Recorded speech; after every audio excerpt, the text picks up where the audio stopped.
We provide you the platform to turn your dreams into reality. Give wings to your aspirations with KR Mangalam University.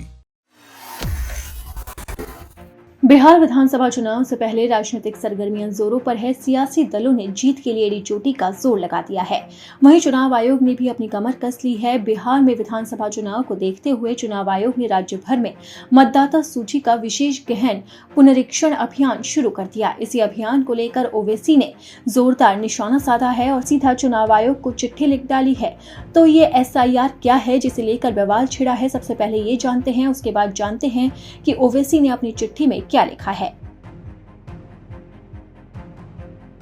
इसे आसान भाषा में समझे तो मतदाता सूची का विशेष गहन पुनरीक्षण अभियान का मतलब है स्पेशल इंटेंसिव रिवीजन यानी कि SIR, यानी फिर से मतदाताओं की जानकारी को इकट्ठा करना।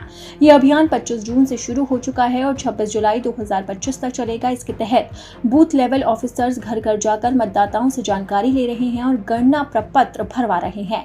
लोगों को फॉर्म भर अपनी फोटो भी लगानी होगी, साथ ही जन्म तिथि और जन्म स्थान का प्रमाण पत्र अटैच करना होगा। फॉर्म जमा करते समय BLO से रसीद लेना जरूरी है। ये प्रक्रिया ऑनलाइन भी की जा सकती है।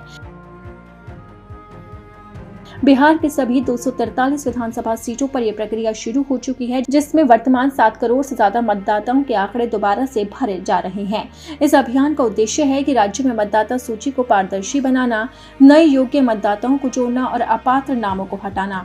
आयोग ने मतदाताओं से अपील की है वो अपने दस्तावेज तैयार रखें, BLO से संपर्क में रहें ताकि उन्हें मतदान का अधिकार मिल सके। इसी अभियान को लेकर अब सियासत भी जोरों पर है। ओवैसी ने लगातार निशाना साधा है। इतना ही नहीं, उन्होंने तो सीधा चुनाव आयोग को चिट्ठी तक लिख डाली है।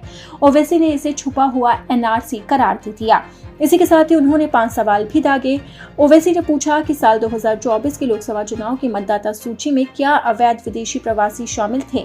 जब बिहार में 29 अक्टूबर 2024 से 6 जनवरी 2025 के बीच में विशेष सारांश पुनरीक्षण हुआ तो SIR की आवश्यकता क्यों पड़ी। पिछली बार SIR तब हुआ था जब चुनाव में समय था। इस बार सिर्फ 1 महीने में पूरी प्रक्रिया पूरी करने की मांग क्यों की जा रही है।